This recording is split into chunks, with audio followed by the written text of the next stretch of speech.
2-4 بال سفید ہو گئے. سب سے پہلے بیوی نے پوچھا کہ تیرے بال چٹے ہو گئے؟ کہنے لگا میں تو ابھی جوان ہی ہوں. نزلے سے ہو گئے؟ نزلے سے ہو گئے، ویسے تو میں جوان ہوں، کیونکہ ذہن میں چھایا ہوا جوان.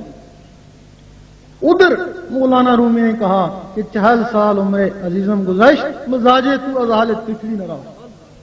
اے میرے عزیز، تیری عمر تو 40 سال ہو گئی، تو ابھی بچہ ہی ہے.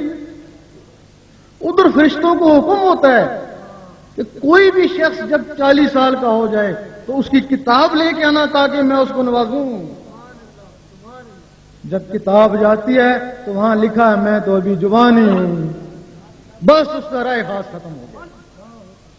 پھر اللہ تعالیٰ مہلت دیتا ہے کہ 20 سال اور مہلت دو. جب یہ 60 سال کا ہو جائے تو پھر اس کی کتاب لے کے آنا. شاید اب یہ پتھر کی تسبیح کا آسرا لے لے.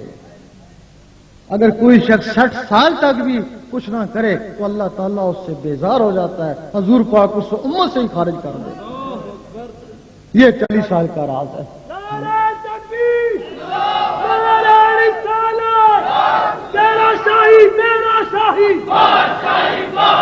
جس طرح وہ مرغی کا انڈا یہ عبرت کے لیے ہے اس دنیا میں. 40 دن تک اس کو کوئی گرمی نہ پہنچاؤ، سالم رہ سکتا ہے. 40 دن کے بعد وہ ضائع ہو جاتا ہے. پھر آپ اس کو 1000 مرغیوں کے پاس لے کے جائیں، بیکار ہے. اسی طرح وہ جو تمہاری مخلوق ہے جس کا نام لطیفہ قلب ہے، جس نے تمہارے اندر اللہ اللہ کرنا ہے، وہ 40 سال تک وہ بھی زندہ رہ سکتا ہے. اگر 40 سال تک آپ نے اس کو اللہ کی ضربیں نہ لگائیں، اللہ کا نور نہ بچایا تو وہ ختم ہو جاتا ہے. جب وہ ختم ہو جاتا ہے پھر علامہ اقبال فرماتے ہیں نہ تیری ضرب کاری نہ میری ضرب کاری. پھر آپ 1000 ولیوں کے پاس چلے جائیں، پھر وہ چیز بیدار نہیں ہو سکتی ہے. اس کے لیے پھر کرامت ہی ہے. ایسے بھی ولی اللہ تعالیٰ نے بھیجے ہیں کرامت والے. اگر انڈا خراب ہے ٹھیک ہے تو ہر مرغی اس سے بچہ نکال سکتی ہے. کرامت تو یہ خراب ہے پھر مرغی بچہ نکال.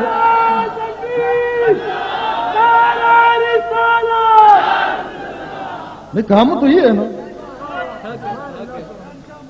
اور جو سید سلطان بو رحمت اللہ جیسے آتے ہیں انہوں نے کہا تو جیسا بھی ہے کافر ہے مسلم ہے چاہے زندہ چاہے مردہ ہے جیتا ہے یا مر گیا آ ادھر.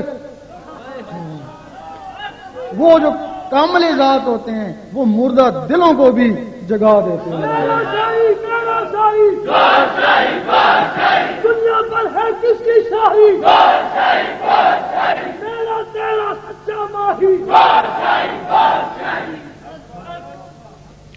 غوث پاک کی ایک وقت میں 9 آدمی نے دعوت پکائی. سنا ہوگا جبریل علیہ السلام کی کبھی نہیں سنا کہ 2 جبرائیل بن گئے یا 2 میکائیل بن گئے، کبھی نہیں سنا. کسی جن کا بھی نہیں سنا کہ وہ 2 بن گئے یا 4 بن گئے.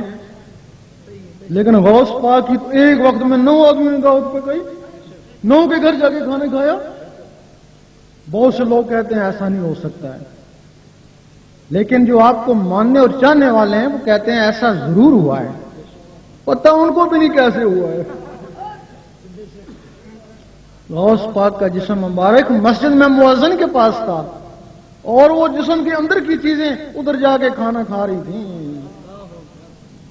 اگر انہوں نے کھانا کھایا ہوگا باتیں بھی کری ہوں گی، اٹھی بھی ہوں گی، بیٹھی بھی ہوں گی. اور جس میں اٹھنے بیٹھنے باتوں کی طاقت ہے نماز میں یہی کچھ ہے. ہو سکتا ہے ان کی نماز خانہ کعبہ میں ہوتی ہو.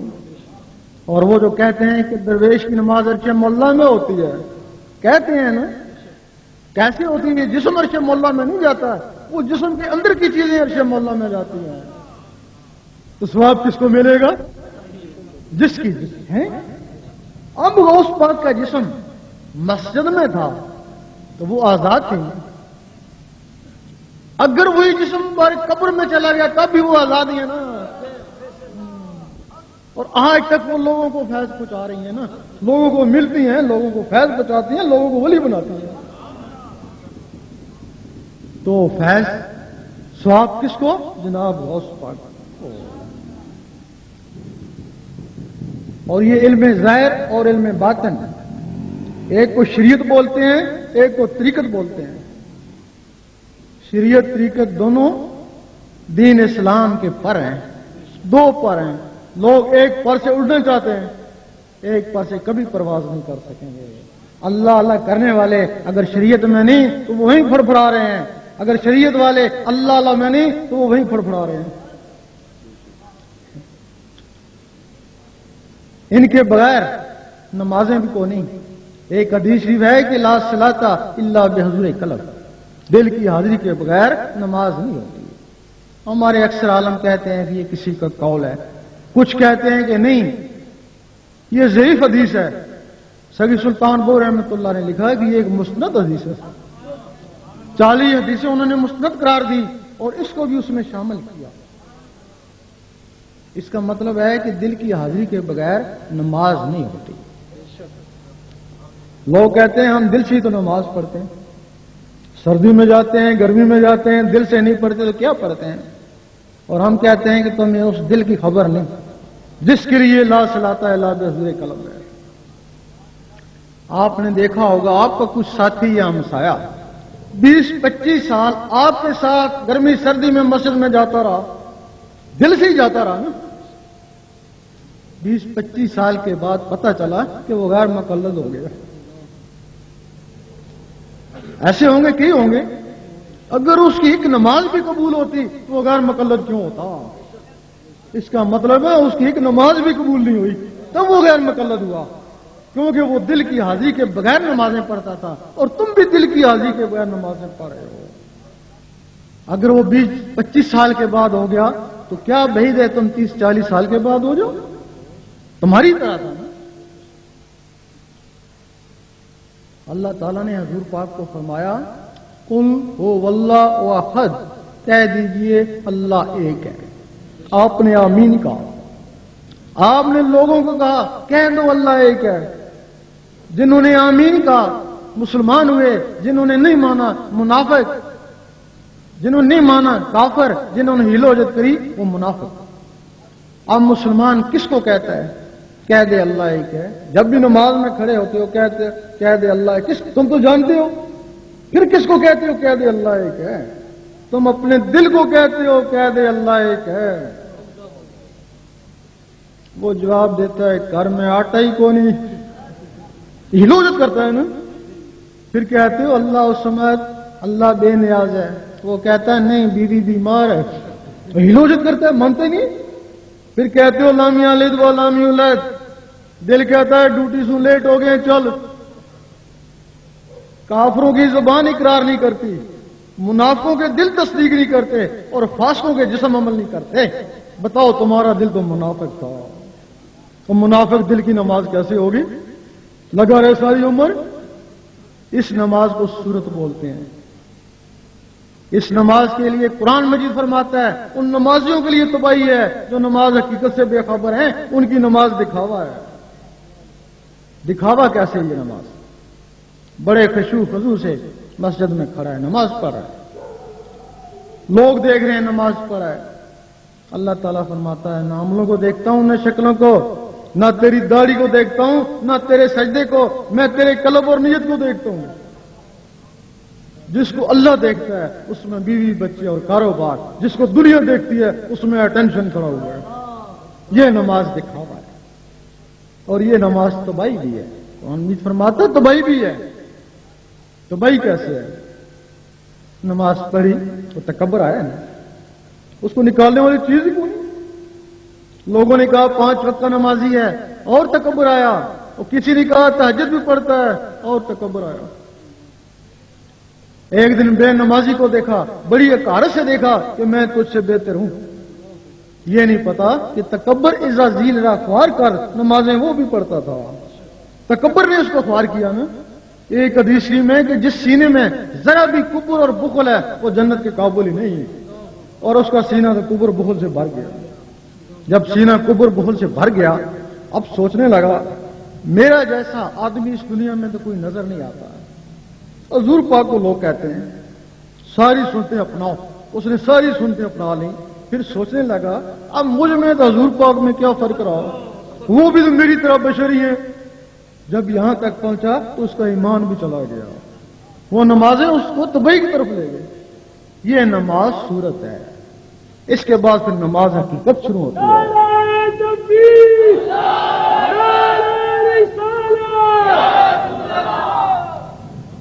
نماز حقیقت کے لیے مجدد الفسانی رحمۃ اللہ فرماتے ہیں عام لوگوں کی نماز صورت، آسان خدا کی نماز حقیقت. آپ فرماتے ہیں ہر آدمی کو چاہیے، مکتوبات شریف میں لکھتے ہیں ہر آدمی کو چاہیے کہ نماز حقیقت کی تلاش کرے. نماز حقیقت کے لیے تمہارے کچھ پہلے ارکان ہیں جن کو تم نے فراموش کر دیا. تمہارے قرآن مجید کی پہلی ترتیب، پہلا لفظ الف اللہ ہی ہے. الف اللہ ہی ہے. تمہارا پہلا رکن، اسلام کا پہلا رکن کلمہ ہے. اور کلمہ طیب حدیث شریف افضل ذکر ہے. کلمہ طیب ذکر میں ہے. اور ذکر کے لیے حکم اٹھتے بیٹھتے حتیٰ کروٹیں لیتے میرا ذکر کرو. تمہاری سب سے پہلی جو سنت ہے حضور پاک کی وہ غار حرا ہے. تو غار حرا میں آپ کیا کرتے؟ جا کے سو تو نہیں جاتے تھے، وہاں اللہ کا ذکر کرتے. تمہاری پہلی مسلمانی اللہ کا ذکر ہے. نمازیں تو کئی سال کے بعد نازل ہوئی. مسلمان ہو گئے تھے، یہ تو شب معراج میں کئی سال بعد اتری. اس سے پہلے مسلمان کیا کرتے تھے؟ ہر وقت ذکر الہی کرتے تھے. ہر وقت ذکر الہی کرتے. ذکر الہی سے ان کے سینے منور ہو گئے. جب سینے منور ہو گئے اس وقت میں نمازیں اتری. پھر وہ نمازیں حلقوں میں نہیں رہیں، وہ سیدھے سینوں میں گئیں. نماز حقیقت کے لیے تمہیں سب سے پہلے اللہ اللہ سیکھنی ہوگی. دل کی دھڑکنوں کو اللہ اللہ میں بسانا ہوگا. پھر تم کوشش کرو گے کام کاج کرتا رہوں اللہ اللہ ہوتی رہے. اس کو بولتے ہیں دستکار میں دل یار میں. کامیابی ہو جائے گی. پھر کوشش کرو گے کوئی اخبار سالہ پڑھتا رہوں اللہ اللہ ہوتی رہے. 5-10 دن میں کامیابی ہو جائے گی. اخبار سالہ بھی پڑھو گے اللہ اللہ بھی ہوتی رہے گی. پھر کوشش کرو گے نماز پڑھتا رہوں اور اللہ اللہ ہوتی رہے. اس وقت زبان کہے گی کہہ دے اللہ ایک ہے، دل کہے گا اللہ اللہ. زبان کہے گی اللہ صمد، دل کہے گا اللہ اللہ. لم یلد ولم یولد، دل کہے گا اللہ اللہ. زبان اقرار کر رہی ہے، دل تصدیق کر رہا ہے اور جسم عمل کر رہا ہے. زبان ذکر مفصل میں اور دل ذکر مجمل میں. زبان دلیل سے منوا رہی ہے کہ کہہ دے اللہ ایک ہے، دل بغیر دلیل کے مان رہا ہے کہ اللہ ہی اللہ. زبان کا تصرف ہے. امریکہ سے بولتے ہیں یہاں سنتے ہو، یہ زبان کا کمال ہے اور اس دل کا کمال ہے. یہاں گونجتا ہے عرش مولا والے سنتے ہیں. تمہاری اس نماز کو یہ دل عرش مولا میں پہنچائے گا. وہ نماز مومن کا معراج ہے. اس کے بعد پھر ولی کی نماز شروع ہو جاتی ہے جس کو بولتے ہیں نماز عشق. ایک دفعہ مجدد الفسانی رحمۃ اللہ مسجد میں گئے، دیکھا ایک آدمی سو رہا ہے. سوچا شاید نماز پڑھ کے سویا ہوگا. پھر گئے، سو رہا ہے. آپ عصر سے مغرب تک مسجد میں رہتے. مغرب کی اذان ہو رہی ہے اور وہ سو رہا ہے. آپ فوراً اٹھے، برہم ہوئے، جگایا اٹھ یا نماز پڑھ یا مسجد سے نکل جا. فوراً اٹھا، وضو کیا. جماعت کھڑی ہونے والی تھی، بلند آواز سے کہا امام صاحب رک جائیں. امام صاحب رک گئے. اس نے نیتی دور کا سنت وقت فجر، دیکھتے ہیں فجر کا سما ہو گیا. پھر اس نے زور کی نماز پڑھی، پھر زور کا سما ہو گیا. وہ جماعت والے دیکھتے ہی رہ گئے. پھر اس نے عصر کی نماز پڑھی. راوی لکھتا ہے سورج واپس لوٹ آیا. اس وقت اس نے کہا مجدد صاحب آپ تو صاحب نظر تھے، بہتر تھا مجھے جگانے سے پہلے میرا حال دیکھتے. میں تو اسی کے پاس تھا جس کی تم نمازیں پڑھتے ہو.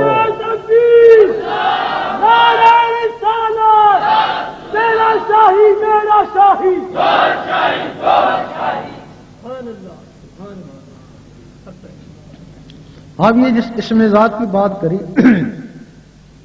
یہ کسی نبی کو نہیں ملا. بنی اسرائیل کے سارے نبی ترستے رہے کہ ہم کو اسم ذات ملے، کسی نبی کو نہیں ملا.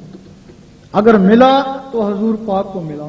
حضور پاک کے وسیلے سے اس امت کو ملا، تب اس کو فضیلت ہوئی. موسیٰ علیہ السلام یا رحمانوں کا ذکر کرتے ہیں، صفاتی اسم، عیسیٰ علیہ السلام یا قدوسوں کا، سلیمان علیہ السلام یا وہابوں کا، داؤد علیہ السلام یا ودودوں کا، باقی نبی اپنے اولو العزم مرسل کا کلمہ پڑھتے۔ ایک دن موسیٰ علیہ السلام نے کہا اے اللہ دیدار دے، جواب آیا تاب نہیں ہے۔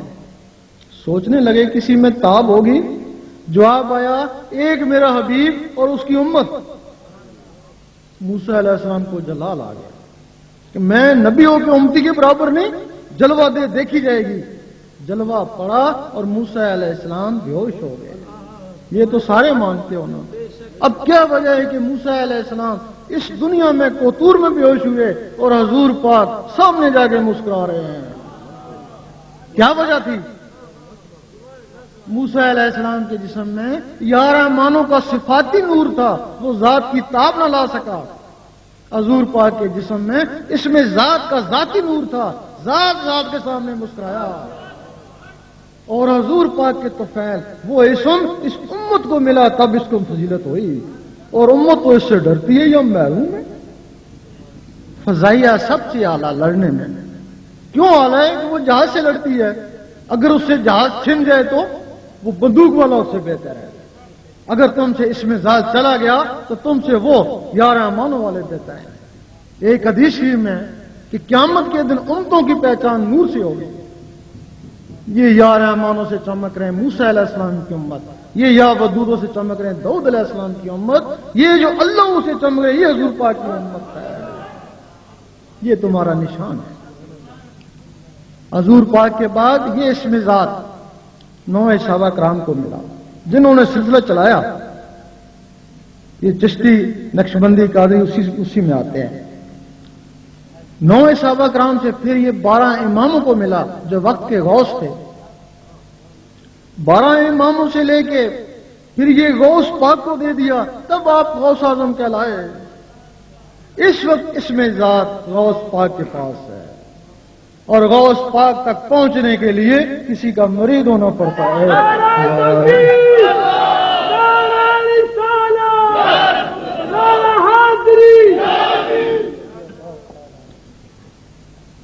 اور یہ اسم اس وقت تک غوث پاک کے پاس رہے گا جب تک مہدی علیہ السلام نہیں آتے۔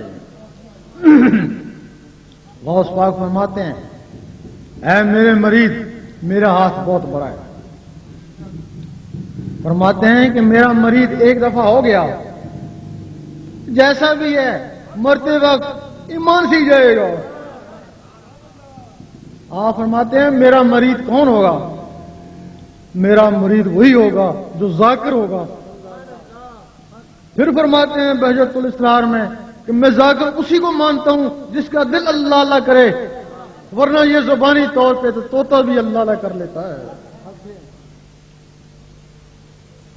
ادھر حدیث ہی کہ جس کا مرتے وقت زبان پہ کلمہ ہوگا بغیر حساب کتاب کے جنت میں جائے گا۔ حدیث اور آپ کا قول ٹکرا گیا۔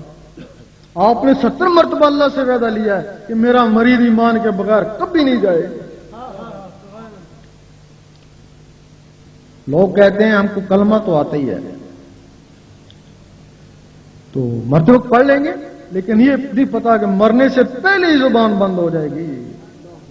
ہزاروں میں کسی ایک کا سنتے ہیں کہ مر بھی رہا تھا اور کلمہ بھی پڑھ رہا تھا۔ حضرت امام راضی رحمت اللہ ایک بزرگ کو گزرے ہیں، بہت بڑے عالم تھے۔ انہوں نے اپنی زبان کو کلمے سے تر کیا ہوا تھا، سوتے رہتے تھے زبان کلمہ پڑھتی رہتی تھی، لیکن جب وہ باتوں میں لگتے تو زبان ادھر لگ جاتی۔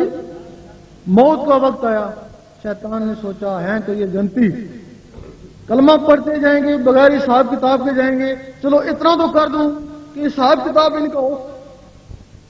وہ آیا آ کے پوچھنے لگا بتاؤ تم نے رب کو کیسے مانا، کوئی دلیل دو۔ ایک دلیل دی، اس نے کہا نہیں کوئی اور 99 دلیلیں دی۔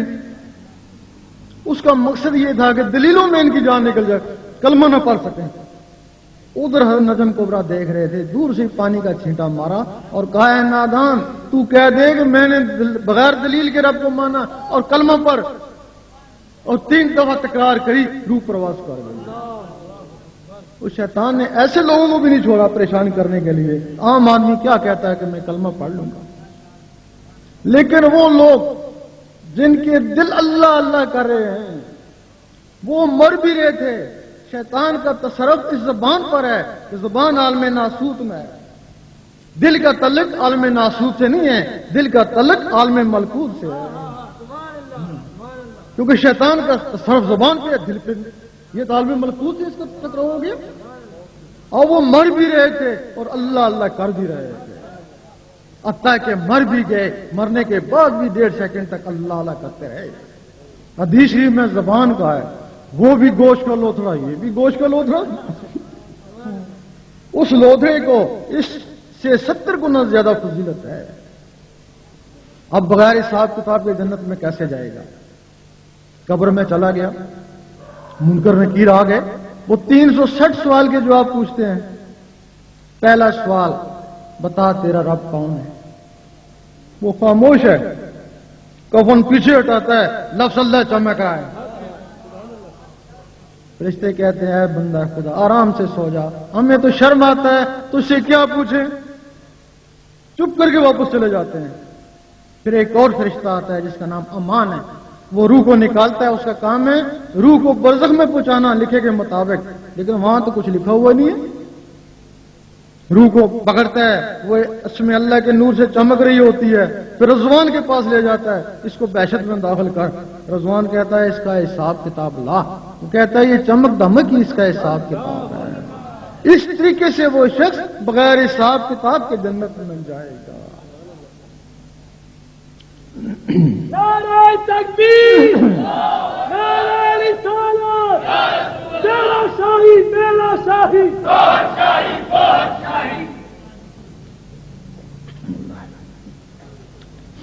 اب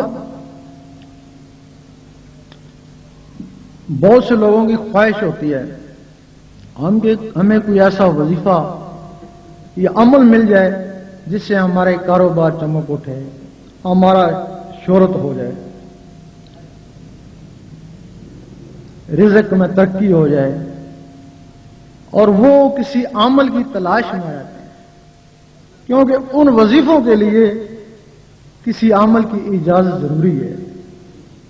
خاص صورت جن کا وظیفہ ہو یا صورت مزمل کا ہو، صورت ملک کا ہو، جن لوگوں نے وہ وظیفے حاصل کر لیے کسی عمل سے، واقعی وہ قرآن مجید کی برکت سے خوشحال ہو. اب جب ان صورتوں کے لیے عمل کی اجازت ضروری ہے تو اس میں ذات جس میں ساری صورتیں بند ہیں، کیا اس کے لیے اجازت ضروری نہیں ہوگی؟ اس صورت کے لیے عمل کی اجازت چاہیے اور اس میں ذات کے لیے کسی کامل کی اجازت چاہیے. عمل بھی ایسا جب پھنسے آواز دے فوراً پہنچے، اور کامل بھی ایسا پھنسے آواز دے فوراً پہنچے.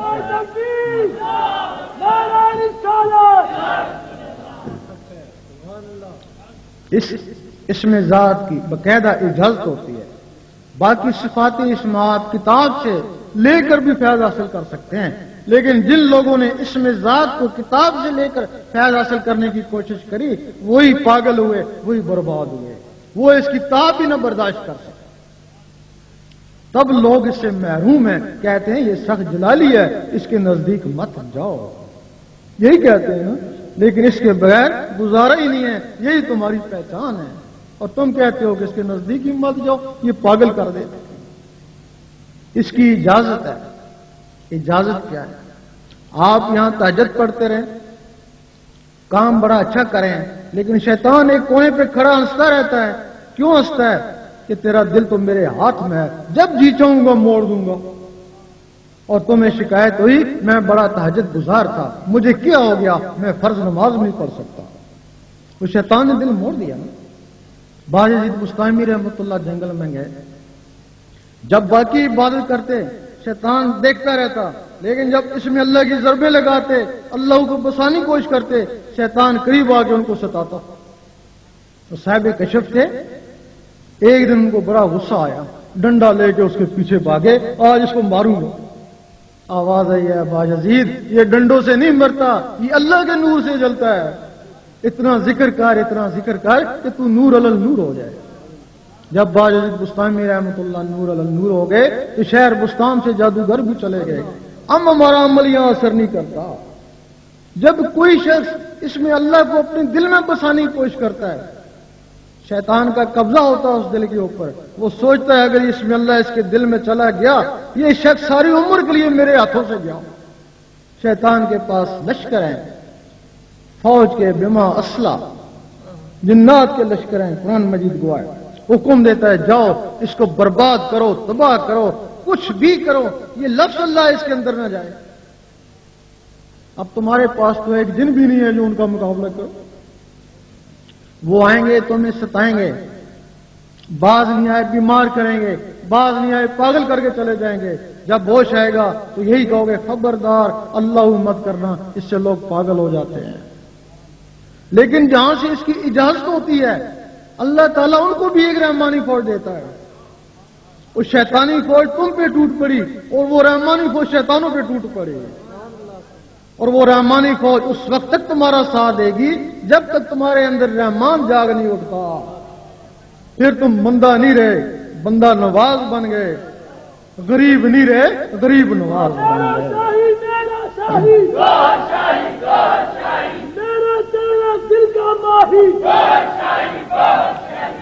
یہ اس کی اجازت ہے. اس کا پھر طریقہ بھی ہوتا ہے. ہو سکتا ہے کوئی صاحب دل ہو، کسی کے دل میں یہ بات چلی جائے، ہمارا مقصد حل ہو جائے. روزانہ 66 مرتبہ سفید کاغذ پر کالی پنسل سے لفظ اللہ لکھیں. فجر کی نماز کے بعد لکھیں تو بہت اچھا وقت ہے، ورنہ جب بھی آپ کو فرصت ہو با وضو 66 مرتبہ لفظ اللہ لکھیں. پیار سے لکھیں، کہیں وہ بھی دیکھ رہا ہو، دیکھے تو پیار سے دیکھیں. تھوڑے دن آپ لکھیں گے، ایک دن ایسا آئے گا کہ جو آپ کاغذ پہ لکھتے تھے وہ آپ کی آنکھوں پہ تیرنا شروع ہو جائے گا. آنکھوں میں کشش ہے، کھینچ لیتی ہیں. آنکھوں سے زیادہ دل میں کشش ہے. جب آنکھوں میں نظر آئے تو لکھنا بند کر دیں، آنکھوں سے پھر اس کو دل میں اتارنے کی کوشش کریں. رب نے چاہا جو کاغذ پہ لکھتے تھے دل پہ لکھا نظر آئے گا. اس وقت دل کی دھڑکن تیز ہو جائے گی، اس دھڑکن کے ساتھ پھر اللہ اور ملائیں. قرآن مجید فرماتا ہے کچھ لوگ ایسے ہیں جن کو دلوں پہ ایمان لکھ دیا، لفظ اللہ ایمان ہی ایمان. رات کو سونے لگے، انگلی کو قلم خیال کر کے دل کے اوپر اللہ لکھتے لکھتے سو جائیں، اسی کی مستی میں نیند آ جائے. اس دنیا میں روزانہ 70,000 فرشتہ آتا ہے. سب سے پہلے حضور پاک کے روزے کی حاضری دیتا ہے. جو ایک وقت آئے گا دوبارہ نہیں آ سکے گا. پھر وہ ان لوگوں کو ڈھونڈتا ہے جن کا تعلق حضور پاک سے ہے.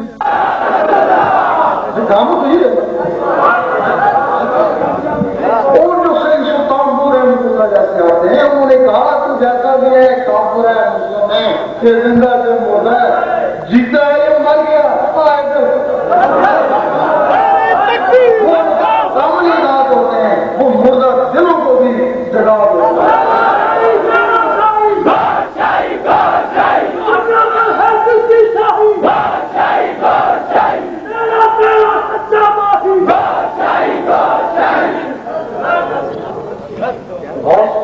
ایک وقت میں 9 آدمی سنا ہوا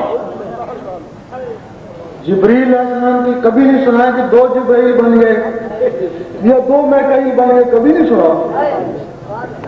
کسی جن کا بھی نہیں سنا کہ وہ 2 بن گئے یا 4 بن گئے. لیکن غوث پاک کی تو ایک وقت میں 9 آدمی دعوت کر رہی، 9 کے گھر جا کے کھانے کھایا.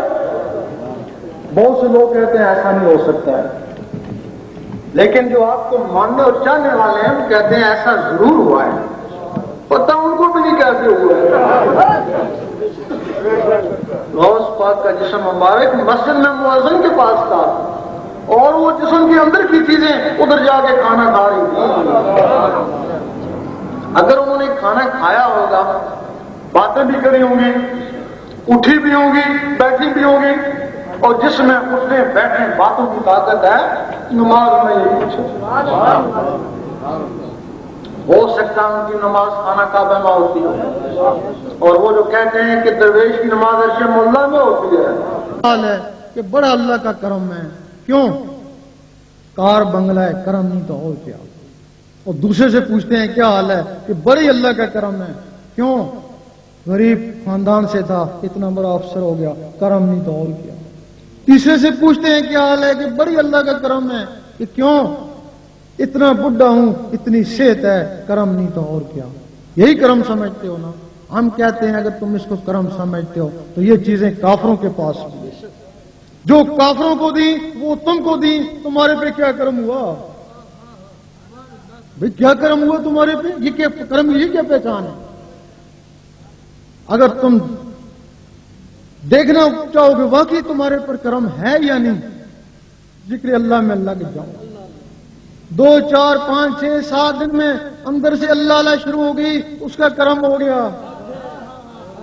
ہنس کرو نہیں ہنس کرو تم، تو میرا ذکر کر میں تیرا ذکر کروں گا. ذکر اسی کا کیا جاتا ہے جس سے دوستی ہو جائے. اگر کوشش کے باوجود اللہ اللہ نہیں جمتا ہے، الٹا وحشت ہوتی ہے، الٹا اللہ اللہ کرنے والوں کو مسجدوں سے نکال دیتے ہو، تو پھر تمہارے رب کا کوئی کرم نہیں ہے.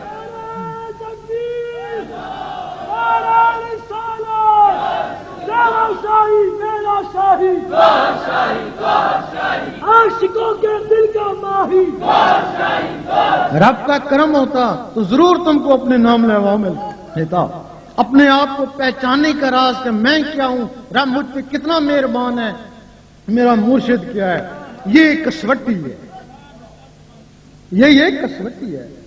گجرانوالہ میں ایک انگریز نے سوال کیا، میں مسلمان تو ہو جاؤں، سارے عیب چھوڑ دوں، سب نمازیں بھی پڑھوں گا، لیکن ایک بات اگر تم مجھے گارنٹی دو تو، کہ وہ کیا؟ کہ تمہارے علماء کہتے ہیں کہ مسلمان بھی ہو جا، نمازیں بھی پڑھ، پھر بھی گارنٹی نہیں ہے کہ تو دوست کی ہے یا بیچتی ہے. بھائی کہتا گارنٹی پھر بھی نہیں دیتے ہو. وہ کہتا وہ مذہب پھر کمزور ہوا نا جس کی گارنٹی نہیں. آج اگر گارنٹی ہوتی تو 72 فرقوں میں کیوں تقسیم ہوتے؟ ہم کہتے ہیں مذہب اسلام گارنٹی ہے، اور 5 7 دن میں پتہ چل جاتا ہے کہ تم کیا ہو. یہ نسخہ استعمال کر کے دیکھو، اگر اللہ اللہ شروع ہوگی تو اللہ کا کرم ہو گیا، گارنٹی ہے.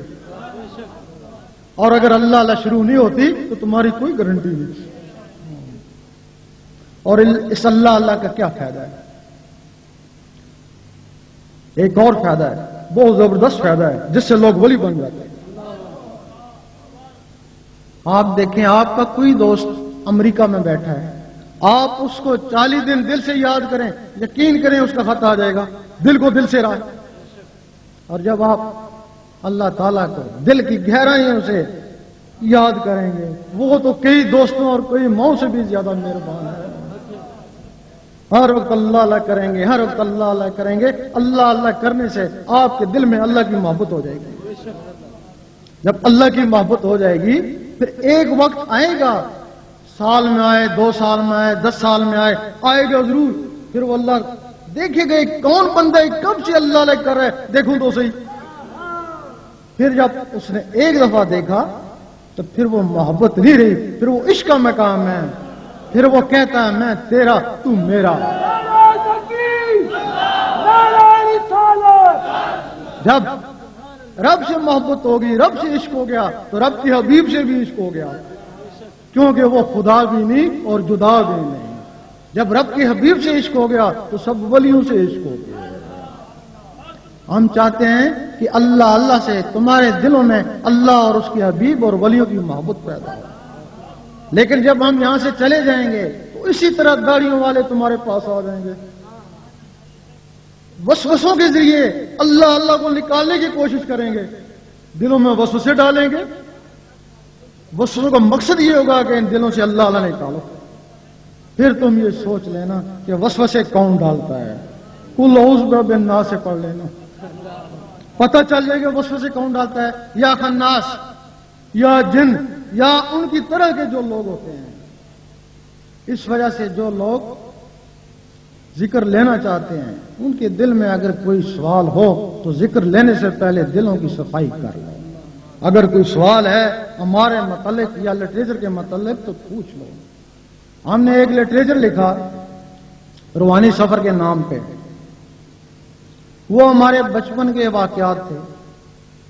کچھ خوابیں تھیں، کچھ ظاہر تھے. بہت سے لوگ ہمارے حمایتی ہیں، بہت سے لوگ ہمارے مخالف ہیں، بہت سے علماء بھی ہمارے مخالف ہیں اور بہت سے علماء ہمارے حمایتی بھی ہیں. وہ جو مخالف علماء تھے انہوں نے اس کتاب میں سے چند سطریں لیں، ان کو آگے پیچھے کر کیے، اس کے مفہوم بدل دیے، فتوے لگا کے پمفلٹ تقسیم کر دیے. ہم پنجاب میں جائیں، جدھر بھی جائیں، وہ پمفلٹ لوگ سامنے لے آتے ہیں. لوگوں کو یہی کہا بہتر یہی ہے کہ تم وہ کتاب خود پڑھ لو، روحانی سفر سٹال پہ موجود ہے، خود پڑھ لو. لوگوں نے وہ کتابیں پڑھی، پھر وہ ان علماء کے پاس گئے کہ ان کتابوں میں تو کوئی ایسی بات نہیں ہے کہ واجب القتل کے فتوے لگا دیے. اب وہ کہنے لگے کہ یہ دوسرے ایڈیشن ہیں، وہ پہلے ایڈیشن ان لوگوں نے چھپا لی ہیں. اور ہم کہتے ہیں کہ اگر واقعی ہم نے چھپا لی ہیں تو جن سے تم نے اقتباس لیا وہ تو تمہارے پاس ہوں گے نا، وہی دکھاؤ. وہ اس طریقے سے تم لوگوں کو پریشان کریں گے. اس سے بہتر ہے کہ جو ذکر لے پہلے دل کی صفائی کرے، اس کے بعد ذکر لے. ذکر لینے کے بعد کبھی نہیں کہے گا کہ مجھے ذرا بھی جلال آیا، کہے گا میں 24 گھنٹے اللہ کرتا ہوں، مجھے تو ذرا بھی جلال نہیں آتا ہے. کچھ لوگ جلالی ہوتے ہیں، کچھ جمالی ہوتے ہیں. جلالی لوگوں کو یہ ضرور ہوگا جب اللہ اللہ کریں گے تو تھوڑا سا غصہ آئے گا. جب غصہ آئے پھر وہ کیا کریں؟ پھر وہ درود شریف پڑھیں. درود شریف ان کے غصے کو ٹھنڈا کر دے گا. صحابہ کرام فرماتے ہیں جب ہم پہ مصیبت آتی ہم درود شریف پڑھتے، اس سے پہلے کیا کرتے؟ ہر وقت ذکر الہی کرتے، ہر وقت ذکر الہی کرتے. جب دل گھٹنے کو ہوتا درود شریف پڑھتے، جب ذکر بند ہونے کو ہوتا درود شریف پڑھتے، جب غصے آتے درود شریف پڑھتے. وہ ان کو ٹھنڈا کر دیتے. اب کسی کو کوئی سوال ہو بتائیں. یہ سوال ہے جی کہ جو لوگ اپنے نبی کو عطا کیے گئے اسم کا ذکر نہیں کرتے، کیا وہ بروز قیامت اس امت میں شمار کیے جائیں گے یا نہیں؟ اس کا جواب یہی ہے جی، ہمارا تو ایمان ہے کہ جو بھی شخص کلمہ پڑھتا ہے بڑے کتنا بڑا گناہگار ہے، بس منافق نہ ہو، گستاخ نہ ہو. کتنا ہی بڑا گناہگار ہے، کلمہ پڑھتا ہے، وہ حضور پاک کے وسیلے سے بخشا ہی جائے گا. یہ ہمارا ایمان ہے. اس کے گناہ کی سزا شاید اس دنیا میں دے دی جائے اس کو، اگر پھر بھی زیادہ ہیں تو قبر میں دے دی جائے گی تاکہ وہاں سرخرو ہو. اگر پھر بھی زیادہ ہیں تو کچھ عرصہ جہنم میں رکھ کے وہ سزا دے دی جائے گی، لیکن جانا اس کو جنت نہیں. اب رہا سوال جنت میں، تو وہ چلا گیا. ادھر جنت کے 7 درجے، جنت کے 7 درجے ہیں، ایک سے ایک اعلیٰ ہے. تمہارے اندر 7 مخلوقیں ہیں، ہر مخلوق کا تعلق ایک ایک جنت سے ہے. سب سے ادنا عبادت، سب سے ادنا عبادت اس قلب کی ہے، اور قلب کا تعلق خلد سے ہے جو سب سے ادنا جنت ہے اس سے ہے. یہ قلب والوں کے لیے خلد ہے. اب جنات ہیں، صحابہ جن ہیں، ولی جن ہیں، لیکن وہ جنت میں نہیں جا سکتے کیونکہ جنت تو قلب والوں کے لیے ہے، ان میں وہ قلب ہے ہی نہیں ہے. جنت کے باہر ان کو مکان ملیں گے، جنت کے باہر رہیں گے. لیکن اب جو شخص جنت میں خلد میں چلا گیا، دوزخ سے بچ گیا، ادھر قرآن مجید فرماتا ہے کیا ان لوگوں نے سمجھ رکھا ہے ہم ان کو نیکوکاروں کے برابر رکھ دیں گے؟ اور وہ جو قلب کا عبادت کرنے والا تھا وہ خلد کا حقدار ہے، اس کو خلد مل گئی، خلد کی عوریں مل گئی، خلد کے مکان مل گئے. اور یہ جو کچھ بھی نہیں کرتا تھا یہ بھی اسی طرح بخشا گیا، تو یہ اس کا جا کے غلام بن گیا. کتنا پچھتائے گا، کاش یہ قلم مجھ میں تھا، اگر میں بھی اس کی بات کرتا آج اس جیسا ہو جاتا. غلاموں کو تو عوریں نہیں ملتی. ایک حدیث شریف میں کہ جنتیوں کو اگر افسوس ہوگا جنت میں جا کے، بھئی جنت میں چلے گئے پھر کیا افسوس ہے؟ جنتیوں کو جنت میں جا کے جو افسوس ہوگا وہ یہی ہوگا کہ دنیا میں جو لمحہ بغیر ذکر اللہ کے گزرا، جو ذکر نہیں کرتا تھا اس کو یہ افسوس ہوگا کاش میں ذکر کرتا ان جیسا ہو جاتا۔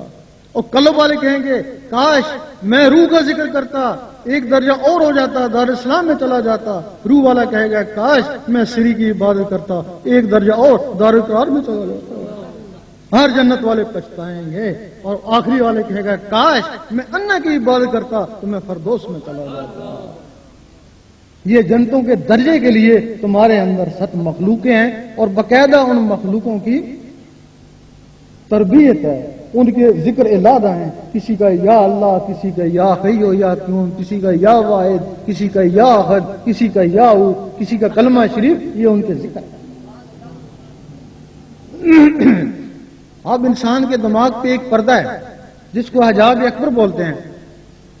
آپ کو کہا جائے مری چلیں گے 2 مہینے کے لیے چلے جائیں تو آپ بندوبست کریں گے کھانے پینے کا، پیسے کا، کمبل کا، کہ کہیں مجھے وہاں تکلیف نہ ہو، لیکن جہاں ساری عمر کے لیے جانا ہے تو وہاں کے لیے کوئی بندوبست ہی نہیں ہے۔ وہاں 2 مہینے کے لیے جا رہے ہیں پھر واپس آ جائیں گے، وہاں سے واپس ہی نہیں آنا تو اس کے لیے کوئی بندوبست ہی نہیں۔ یہ دماغ پہ ایک حجاب اکبر ہے۔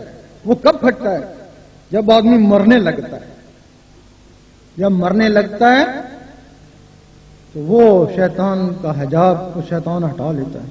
اس وقت وہ آدمی کہتا ہے کاش اب مجھے موقع ملے میں کچھ کر کے دکھاؤں۔ اب تو موت کا وقت ہے، اب تو کیا کرے گا؟ یا حدیث شریف میں کہ مرنے سے پہلے ہی مر جاؤ۔ وہ کس طرح؟ جب تم یہ ذکر کرو گے سینے کے 5 ذکر، پھر ایک نفس کا ذکر 6، پھر ایک انا کا دماغ کا ذکر کرو گے جس کا یا ہو کا ذکر ہے، یا ہو کی گرمی سے وہ پردہ پھٹ جائے گا، جیتے جی وہ پردہ پھٹ جائے گا۔ وہ مرتے وقت ہوش آیا، اب جیتے جی ہوش آ گیا۔ اس وقت دنیا کے لیے کم اور آگے کے لیے زیادہ کرو گے۔ یہ حجاب اکبر۔ اور کچھ سوال؟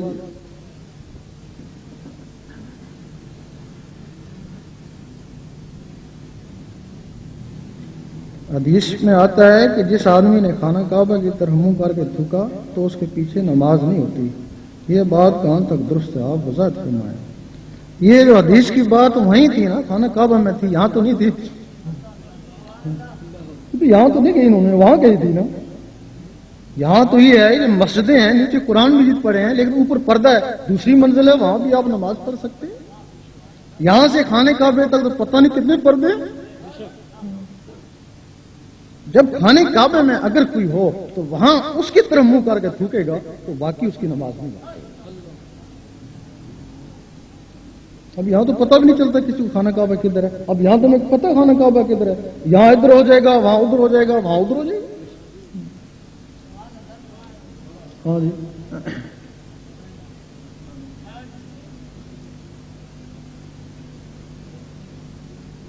کئی جماعتیں علامہ اقبال کو برا کہتی ہیں اور شرابی بتاتے ہیں، جبکہ آپ کی انجمن کے لڑکے علامہ اقبال کو ولی اللہ کہتے ہیں۔ نعرہ تکبیر، نعرہ رسالت،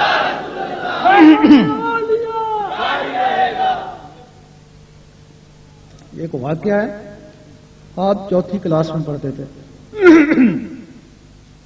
آپ کی والدہ فوت ہو چکی تھی، ان کے والد 2 بھائی تھے، ان کے والد ان کے لیے پراٹھے پکا کے رکھ دیتے، ایک اس بھائی کے لیے ایک اس بھائی کے لیے، تو دوپہر کو آئیں گے وہ صبح ہی پکا کے رکھ دیتے، دوپہر کو آئیں گے کھائیں گے۔ اس دن علامہ اقبال آئے، ان کے پیچھے کتیا جو تھی نا وہ بھی پیچھے پیچھے آ گئی۔ انہوں نے دیکھا تو پہچان گئے کہ اس میں کوئی مجبوری ہے جو میرے پیچھے پیچھے آ رہی ہے۔ تو کتے کو مجبوری بھوک کی ہوگی، اور کیا مجبوری ہے۔ جب وہ اپنے چوبارے کے اوپر چڑھنے لگے تو وہ کتیا نیچے بیٹھ گئی اور ان کو بڑی حسرت سے دیکھنے لگی۔ یہ اوپر گئے، بھائی اور والد سے چوری، جو اپنے حصے کا پراٹھا تھا آدھا کتیا کو ڈالا اور آدھا اپنے لیے رکھا کہ اس کو میں کھا لوں گا، لیکن وہ کتیا نے فوراً کھا لیا۔ اس کے بعد بھی وہ آپ کو دیکھنا شروع ہوگی حسرت سے۔ آپ نے سمجھا زیادہ ہی بھوکی ہے، مجھ سے زیادہ بھوکی ہے، وہ اپنے ساتھ اچھے کا بھی اس کو ڈال دیا، وہ تو کھا کے چلی گئی اور آپ سارا دن بھوکے رہے۔ والد کو بھی نہ بتائیں کہ وہ ماریں گے، سارا دن بھوکے رہے۔ پھر رات کو والد کو بشارت ہوئی کہ تمہارے بیٹے نے ایک ایسا کام کیا جس سے ہم بہت خوش ہوئے اور ہم اللہ تعالیٰ سے اس کو ولی بنوائیں گے۔ یہ باقاعدہ ایک واقعہ ہے، یہ بچپن کا واقعہ ہے۔ پھر جوانی آپ کی جیسے بھی گزری، اس کے بعد پھر ایک اور واقعہ ہے، جو آپ کا خادم تھا، جو آپ کی خدمت کرتا، وہ کافی بوڑھا ہو گیا۔ آپ کے وسائل کے بعد اس نے یہ بات بتائی، یہ بات عام ہے۔ اس نے بتائی کہ ایک رات میں نے دیکھا کہ آپ اکیلے ہوتے تھے، لیکن اس وقت دیکھا کہ ایک بزرگ بھی آپ کے پاس آئے ہیں۔ میں حیران ہوا کہ دروازہ تو میں ہی کھولتا ہوں، یہ کدھر سے آ گئے؟ بڑے غور سے دیکھا۔ اب علامہ اقبال فرماتے ہیں کہ جاؤ 2 گلاس لسی کے لے آؤ۔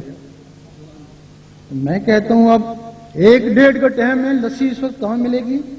دکانیں بہت دور دور ہیں، شہر سے بہت دور ہیں۔ انہوں نے کہا نہیں، تم لسی لے کے آؤ۔ کہتے ہیں کہ میں جگ لے کے باہر نکلا، اب سوچنے کا لگا کہ لسی کہاں سے ملے گی۔ سامنے گیا تو لائٹ جل رہی تھی، دیکھا تو وہاں ایک لسی کی دکان ہے۔ اب میں سوچنے لگا کہ یہاں روز آتا جاتا ہوں، یہاں دکان ہی نہیں تھی، یہ ایک دم دکان کیسے ہوگی؟ کوئی گاہک بھی نہیں۔ میں ان کے پاس گیا، لسی تھی، لسی دو۔ میں نے 5 روپے کا نوٹ دیا۔ انہوں نے کہا نہیں، یہ واپس لے جاؤ، ہمارا اقبال سے حساب چلتا ہے۔ کہتے ہیں لسی دی، انہوں نے پی، وہ اندر باتیں کرتے رہے۔ اب میں اس طاق میں کہ وہ بزرگ باہر نکلیں گے تو ان کی قدم بوسی کروں گا، لیکن نہ میں نے دروازہ کھولا، نہ ہی مجھے ان بزرگ کا پتہ چلا کہ کب نکلے اور کب گئے۔ پھر وہ خادم کہتے ہیں کئی دنوں کے بعد ایک دن میں ان کی خدمت کر رہا تھا، ہاتھوں دبا رہا تھا، تو پھر میں نے پوچھا کہ ایک تجسس ہے، اگر یہ ہم حل کر دیں گے کہ اس دن وہ بزرگ کون تھے اور وہ لسی والے کون تھے، کیونکہ اس کے بعد اور اس سے پہلے میں نے وہ لسی کی دکان ہی نہیں دیکھی، نہ بعد میں دیکھی نہ اس سے پہلے دیکھی۔ تو میرے دل میں یہی تجسس ہے، آپ مجھے یہی بتا دیں بس۔ اس وقت انہوں نے کہا کہ وہ جو بزرگ آئے تھے وہ خواجہ صاحب تھے، اور جب انہوں نے لسی کی فرمائش کری تو داتا صاحب نے لسی کی دکان نکال دی۔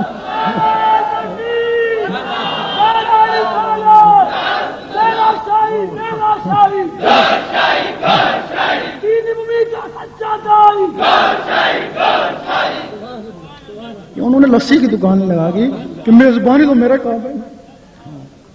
یہ واقعات تو بڑے مشہور ہیں۔ ہر سال ہم تو ان کو ولی سمجھتے ہیں، ٹھیک ہے، غوث کتبوں میں نہیں تھے، لیکن وہ نقبہ زنجبہ میں ضرور تھے۔ نقبہ زنجبہ اپنے آپ کو چھپائے رکھتے ہیں، انہوں نے اپنے آپ کو چھپایا ہوا تھا۔ ابدال تک اپنے آپ کو چھپاتے ہیں، لیکن غوث کتب ظاہر ہو جاتے ہیں۔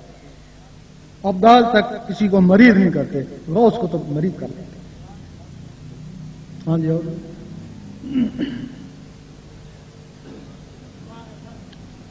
یہ باتیں پوچھتے ہیں گھڑی گھڑی، پہلے بھی بتا چکے آپ کن سے بیعت ہیں۔ پہلی بات ہے تو ہم تو سب سے پہلے گورا شریف بیعت ہوئے ان کے بچوں سے، جو وہاں کے ولی تھے پیر میر علی شاہ، ان کے بچوں سے بیعت ہوئے، لیکن ہمیں حاصل کچھ نہیں ہوا تو ہم نے وہ بیعت توڑ دی۔ دیول شریف سے بیعت ہوئے، وہ بھی ان کے پوتوں سے، ان سے بھی حاصل کچھ نہیں ہوا تو ہم نے بیعت توڑ دی۔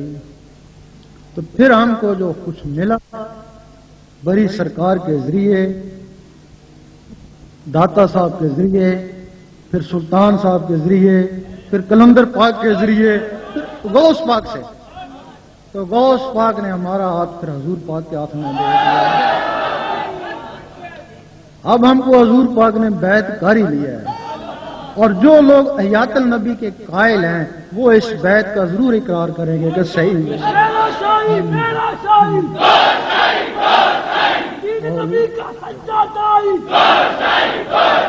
اب لوگ کہتے ہیں کہ بیعت کے بغیر فیض نہیں ہوتا، کہتے ہیں نا، بہت سے لوگ اس اویسی بیعت کو مانتے بھی نہیں ہیں۔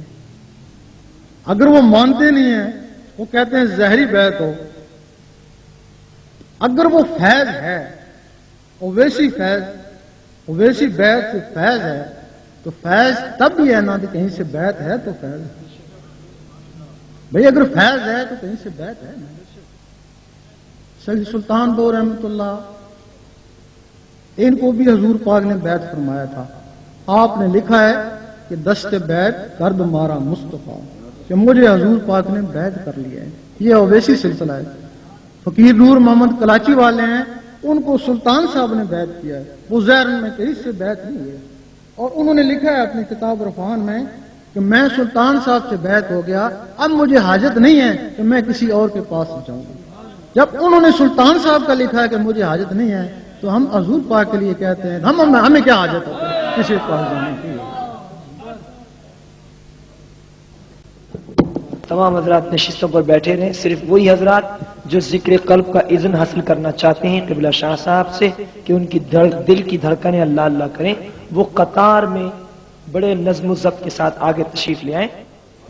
اور جو بھائی انجمن کا لٹریچر، بالخصوص روحانی سفر، مینار نور، دریا کے قلب لٹریچر لینا چاہیں،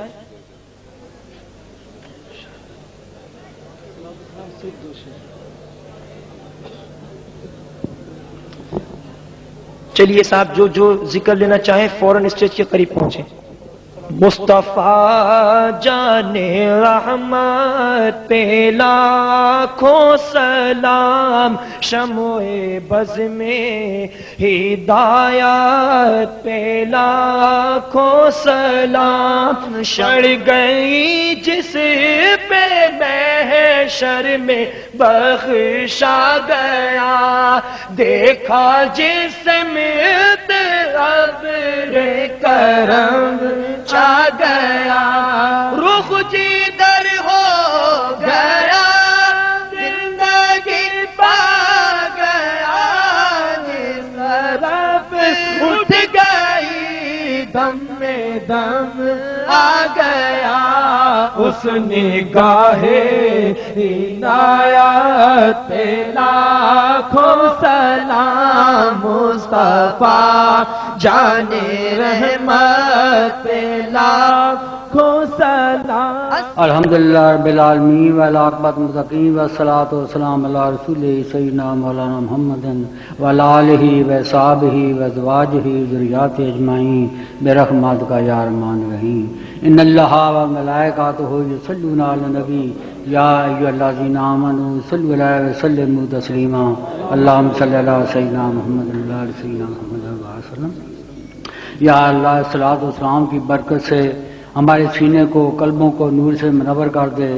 یا اللہ اس پروگرام کو کامیاب کرنے میں جنہوں نے مالی اور جانی محنت کی ہے ان کو اجر عظیم دے۔ یا اللہ ہم پر بھی رحمت نازل فرما۔ یا اللہ ہمارے سگیرہ گناہ معاف کر، ہمیں دنیا کے شر سے، نفس کے شر سے، شیطان کے شر سے بچا۔ یا اللہ میں ہر آزمائش میں پورا اترنے کی توفیق عطا فرما۔ یا اللہ جو بیمار ہیں، پریشان ہیں، سب کی ظاہری باطنی بیماریاں پریشانیاں دور کر۔